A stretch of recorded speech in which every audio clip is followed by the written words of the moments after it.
Meu amigo, minha amiga, voltamos aqui ao nosso estudo do princípio da legalidade tributária. Já vimos o histórico, já vimos os principais contornos do princípio da legalidade. Vamos começar esse vídeo a estudar as exceções ao princípio da legalidade. E você sabe muito bem que a banca examinadora adora cobrar justamente as exceções, concorda? Legal. Alguns pontos importantes então. Primeiro, abre a tua Constituição no artigo 153, parágrafo 1º. E já deixa aberto, por favor, o teu Código Tributário Nacional, lá no artigo 21. Daqui a pouquinho eu falo dele, mas primeiro vamos ficar aqui na Constituição. Olha só, põe aí pra gente ver. Diz a Constituição o seguinte: é facultado ao Poder Executivo, atendidas as condições e os limites estabelecidos em lei, alterar as alíquotas dos impostos enumerados nos incisos 1, 2, 4 e 5.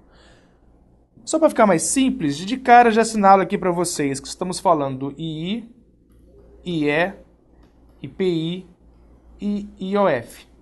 Tá ok? Estamos aqui falando desses 4 impostos. E o que diz pra gente a Constituição? E muito cuidado com relação a isso. É muito comum uma pegadinha boba, mas tão boba que ainda assim você cai, escorrega e não vê aonde está o erro. Perceba que o texto constitucional diz que é facultado ao Poder Executivo. Ele não falou aqui que somente o presidente da República pode fazer isso, mas sim o Poder Executivo como um todo. Não confunda, então, Poder Executivo com chefe do Poder Executivo, tá ok? Vamos lá. O que pode o Poder Executivo fazer? Alterar as alíquotas do II, IE, IPI e IOF, atendidas as condições e o limite estabelecido em lei. Então, fala a lei, por exemplo, que o II vai ter alíquota até, exemplo, 20%. Aí, o Poder Executivo, através de um ato próprio seu, por exemplo, decreto presidencial, ele vai poder alterar essa alíquota. Agora, pode ser outro ato além do decreto presidencial? Sim. Ficando ainda no II, pode ser uma resolução da CAMEX, que é a Câmara do Comércio Exterior, que é um órgão do Poder Executivo. Veja, é uma resolução de um órgão do Poder Executivo, alterando a alíquota do II, claro, respeitando o limite previsto em lei. Viu então que não necessariamente deverá ser um decreto do presidente da República, tá? Algum ato válido, um ato normativo do órgão do Poder Executivo irá alterar, respeitados os limites previstos em leis, alíquota do II, IE, IPI e IOF. A pegadinha 1 é falar que é só o chefe do Poder Executivo, só o presidente da República. A pegadinha 2 é mudar alguns desses impostos aqui. A banca examinadora adora tirar o IOF ou o IPI e colocar o imposto de renda no meio. E a pegadinha 3 é substituir alíquotas ou colocar junto das alíquotas base de cálculo. Então fala que o chefe do Poder Executivo ou o Poder Executivo como um todo poderá alterar a alíquota e base de cálculo do II, IPI e IOF. E está errado. E aí eu vou te pedir para olhar lá o artigo 21 do CTN, que eu pedi que você abrisse, e você verá que o CTN, no seu artigo 21, diz que o chefe do Poder Executivo pode alterar a alíquota e base de cálculo. Aí tu vai ficar assim, poxa, mas então tá errado o CTN? O que aconteceu foi, o CTN foi editado em 1966. Nessa parte que ele prevê a possibilidade de alteração de base de cálculo, não foi recepcionado pela Constituição de 88. A nossa atual Constituição prevê apenas a possibilidade de alteração de alíquota. Tá ok? Pode, então, pegar teu CTN, riscar a parte que ele fala base de cálculo lá no artigo 21. Está equivocado caso o teu examinador diga para você que pode sim alterar a base de cálculo reproduzindo todo o artigo 21. Porque nessa parte, a que diz respeito à base de cálculo, ele não foi recepcionado, tá ok? A Constituição fala apenas de alíquota. E cuidado com uma coisa, põe aí. Alterar não é sinônimo de reduzir e restabelecer. De novo, ato do Poder Executivo pode reduzir e restabelecer as alíquotas da CID combustível. Então, aqui no artigo 177, 1b, eu estou tratando da contribuição de intervenção no domínio econômico. Mais especificamente, a CID combustíveis. E lá diz que a alíquota da CID combustíveis pode ser reduzida e restabelecida por ato do Poder Executivo. Não confunda reduzir e restabelecer com alterar dentro do limite da lei. Bacana? Tranquilo? II, IE, IPI e IOF. Altera somente a alíquota por ato do Poder Executivo. CID combustíveis. Reduz e restabelece. Tá ok? São duas, então, exceções ao princípio da legalidade. Estas exceções são extremamente exploradas em provas. Muito cuidado, tem que saber. Tá ok? Dando um passo além, então, vamos estudar um pouquinho mais o princípio da legalidade, entrando em algumas nuances. Isso vai ser um estudo um pouco mais aprofundado. As provas estão ficando cada vez mais apuradas. Então é interessante que nós aprofundemos um pouco mais o nosso estudo para não sermos pegos de surpresa. Uma questão que resolvo explorar um pouco mais do princípio da legalidade. Tá ok? Vou até combinar uma coisa aqui contigo. Somente assista o resto desse vídeo se você sabe com certeza que a tua prova tem o perfil de explorar mais a matéria. Se direito tributário não for o carro-chefe, vamos combinar assim, vamos simplificar.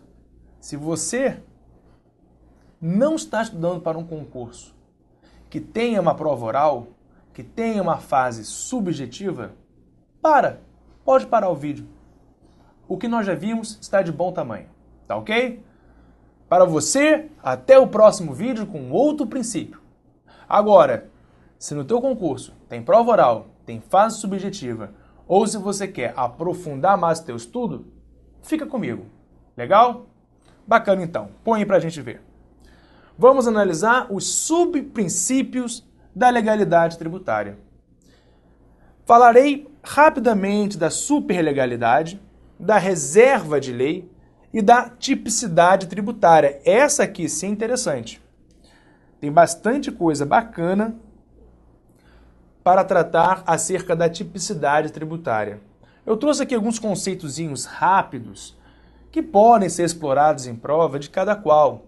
Superlegalidade nada mais é do que estar a lei formal vinculada às normas superiores da Constituição Federal.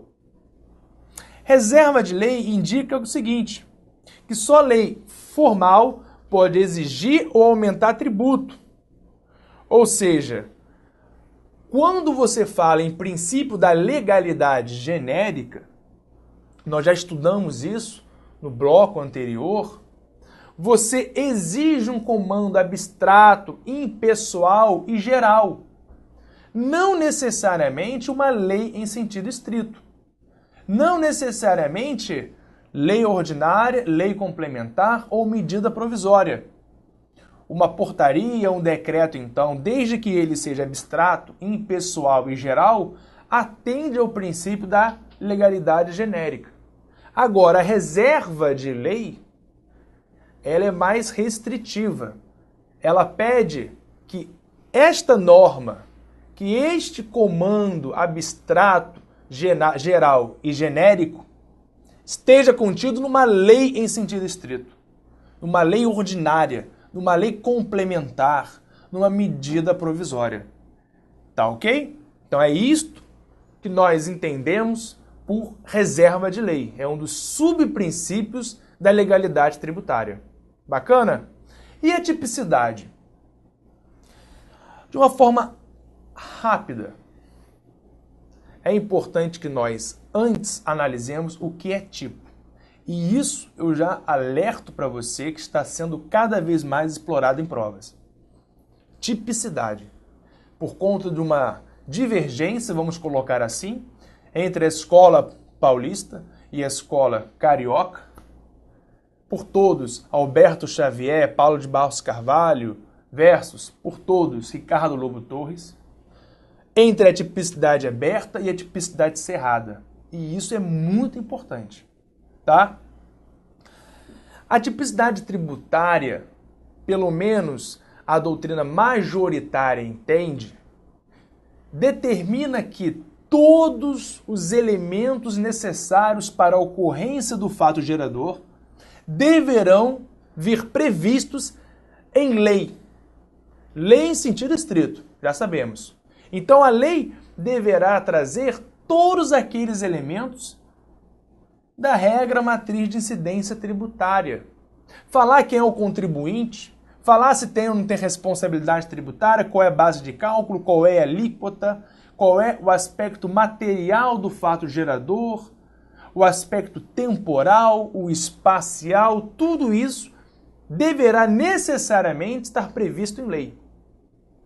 E essa definição que eu te dei se chama de tipicidade cerrada ou fechada. A tipicidade aberta entende que alguns elementos previstos em lei poderão ser complementados por um ato infralegal. E antes de aprofundar um pouco mais nesse tema, eu acho que é importante, primeiro, estudarmos o que é tipo. Concorda comigo? Antes de estudarmos tipicidade aberta, tipicidade fechada, vamos lembrar o que é tipo.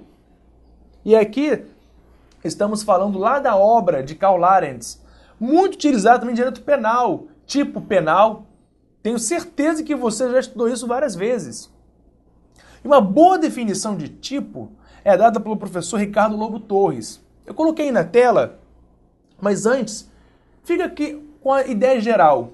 Tipo é aquele dado concreto da realidade dentro do qual, segundo alguns critérios, você pode relacionar alguma definição.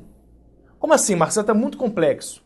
A ideia é a seguinte: tipo é um recorte da realidade que te permite, independentemente do local, do espaço, do tempo, compreender alguma ideia. Exemplo de um tipo: empresa, trabalhador. Concorda que a lei de cada país vai tratar de uma forma diferente esse conceito empresa ou o trabalhador? Mas independentemente de onde você esteja, quando você fala empresa, tu tem uma boa noção do que nós estamos tratando. Seja um americano, um alemão, um russo, um brasileiro. Quando alguém fala empresa, opa, eu sei pelo menos do que eu estou falando. Por mais que existam diferenças entre a lei brasileira, a lei americana, você tem uma boa noção do que aquilo se trata. E isso por aí vai. Em tipo, exemplo de tipo, empresa, trabalhador, crime, casamento, tudo isso você tem uma boa noção. Então põe na tela. O professor Ricardo fala o seguinte: o tipo, então, representa a média ou a normalidade de uma determinada situação concreta, com as suas conexões de sentido. Segue-se daí que a noção de tipo admite as dessemelhanças e as especificidades, desde que não se transformem em desigualdade ou anormalidade. O tipo, pela sua própria complexidade, é aberto, não sendo suscetível de definição, mas apenas de descrição. A ideia é a seguinte, então. Para que você tenha algo enquadrado como tipo, você precisa de algum nível de abertura para que ele aceite determinadas discrepâncias, sem com isso perder sua coerência.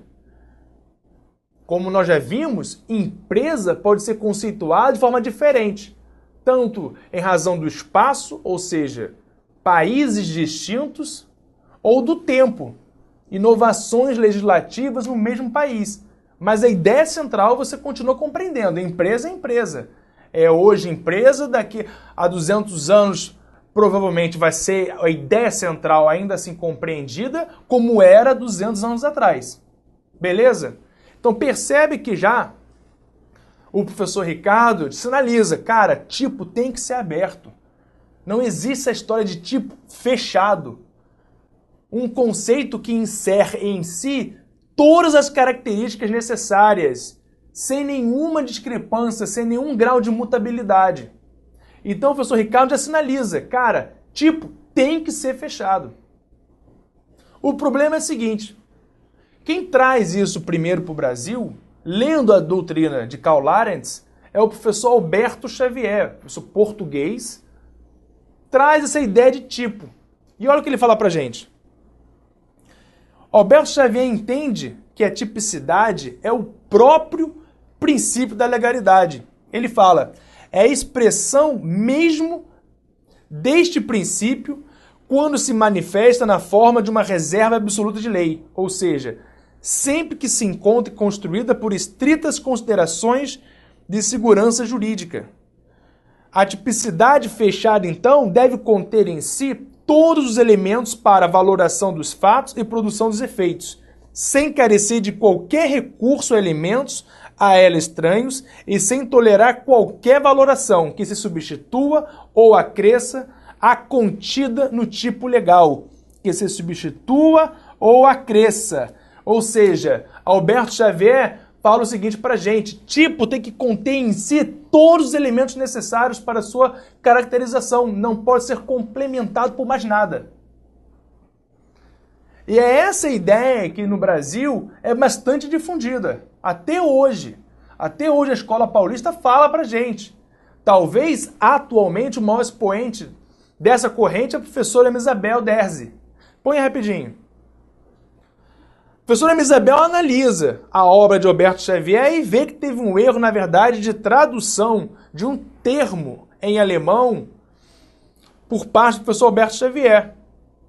Então, a partir da terceira edição da obra de Karl Lawrence, ele próprio, e ele que criou essa história de tipo, o Karl Lawrence, a partir da sua terceira edição da obra, ele abandona a tese do tipo fechado. Ele percebe, o próprio Karl Lawrence, que, não tem como um tipo ser fechado. A estrutura tipológica pressupõe necessariamente um grau de abertura, sob pena dela deixar de existir. Senão vai ser um conceito fechado, não vai ser um tipo. O tipo é aquele recorte da realidade que admite um certo nível de diferença, de discrepância, sem perder o contexto, sem perder o conteúdo. Então, o Karl Lawrence percebe isso e abandona o tipo fechado. A Isabel Derzi aponta isso. Agora, a autora ainda assim não adota o tipo aberto em direito tributário, apenas o fechado. Tudo por conta do medo, tudo por conta do prestígio ao princípio da segurança jurídica. O medo deles é o seguinte, o poder público, na ânsia de arrecadar, começar a complementar conceitos previstos em lei por ato infralegal. E aí começar, na verdade, a legislar sobre direito tributário através de portaria, através de decreto. Esse é o medo deles. Por isso que eles são tão ferrenhos ao adotar a tese da tipicidade fechada, pedindo que a lei contenha tudo quanto é elemento necessário à ocorrência do fato gerador. Mas isso é muito difícil de você aplicar na prática. Tem um baixíssimo grau de praticabilidade. O professor Ricardo aponta muito bem isso. Primeiro, ele diferencia. Tipicidade cerrada não é igual ao princípio da determinação. Põe para a gente ver. O princípio da determinação relaciona-se com a clareza legal dos elementos essenciais do tributo. Beleza. Agora, olha aqui para mim. Ele fala o seguinte: a tipicidade necessariamente pressupõe um certo grau de abertura. Você entendeu isso? Mas isso, por si só, não retira a segurança jurídica do direito tributário. E o Supremo já se pronunciou acerca disso. A história foi a seguinte: a Lei 7787 de 89 e a 8212 de 91 fizeram uma grande inovação. Pensaram o seguinte: existe um adicional que incide sobre a contribuição patronal, aquela contribuição previdenciária paga pelas empresas, e esse adicional serve para custear o seguro de acidente do trabalhador, o SAT. 1, 2 ou 3%, a depender da atividade empresarial desenvolvida naquele estabelecimento. Então, incidia lá 1, 2 ou 3%. Beleza?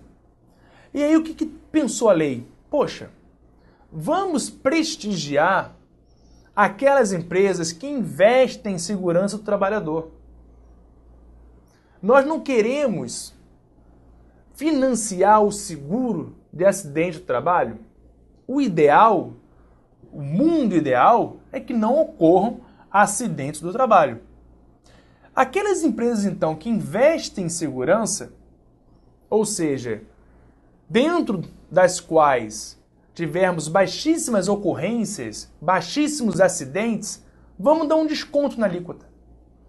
Contudo, aquelas empresas dentro das quais ocorrerem muitos acidentes, nós aqui tivermos registrados o número altíssimo de acidentes, nós vamos dobrar a alíquota.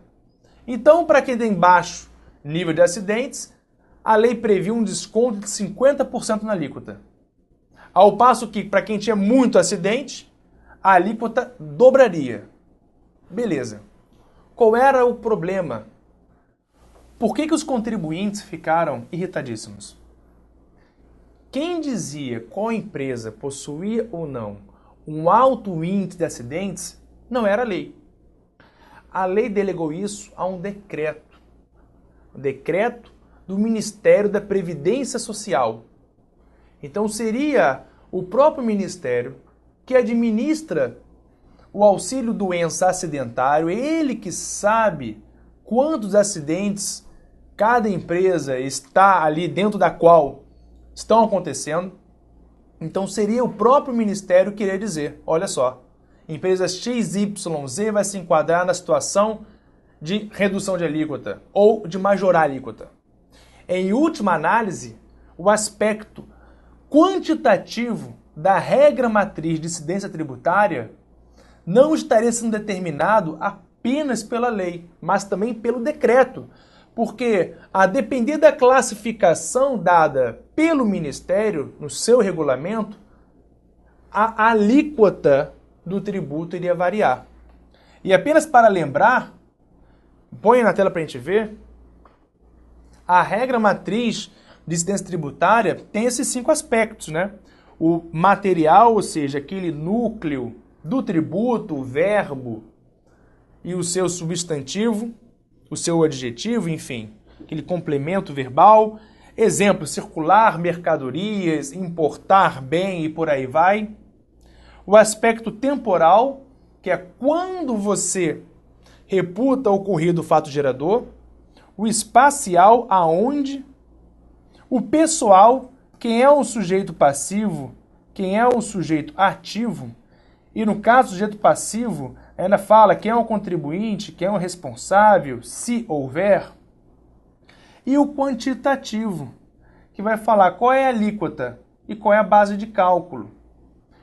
Para os adeptos da corrente da tipicidade cerrada, todos esses aspectos deverão necessariamente vir previstos em lei. Acabamos de ver o caso onde parte da alíquota ia ser determinada não pela lei, mas pelo decreto do Ministério da Previdência Social. A depender da corrente que você adote, se for acerrada, você fala, isso não pode. Se for aberta, problema nenhum. Fazendo aqui uma analogia com o direito penal, é como se fosse uma norma penal em branco. Ela seria complementada por um outro ato. Isso é possível até no direito penal. Agora, aqui no tributário não vai poder? Complicado, né? E o Supremo se pronunciou acerca disso. Quer ver? Põe bem de ver. As leis 7787 de 89, artigo 3º, inciso 2, e a 8212 de 91, artigo 22.2, definem satisfatoriamente todos os elementos capazes de fazer nascer, a obrigação tributária válida. O fato de a lei deixar para o regulamento a complementação dos conceitos de atividade preponderante e grau de risco leve, médio e grave não implica, ofensa ao princípio da legalidade genérica e da legalidade tributária. Então, perceba, como eu te disse, a lei delega ao regulamento. Ela que vai falar qual é a atividade preponderante daquele estabelecimento e a depender dessa atividade preponderante, você vai ficar com a alíquota 1, 2 ou 3% e vai falar qual é o risco que temos de trabalhar naquela empresa. Se for risco baixo, você ganha 50% de desconto. Se for médio, você fica na alíquota normal, 1, 2 ou 3%. E se for grave, majora a alíquota em 100%. E esse baixo, médio ou alto é determinado de acordo com o índice de sinistralidade daquele estabelecimento. Quantos acidentes ocorrem ali? Então o Supremo entende isso como válido, de modo que ele já sinaliza pela possibilidade de adoção da tipicidade aberta. Tá ok? Perceba então que a tipicidade aberta, nesse caso, foi extremamente favorável aos interesses do fisco. E isso vai poder, muito facilmente, favorecer teses para manutenção de uma exação por parte da fiscalidade em julgamentos futuros. Eu acho que uma prova subjetiva ou até mesmo uma arguição oral pode cobrar esse conhecimento e o candidato para poder responder isso tem que estar muito bem preparado.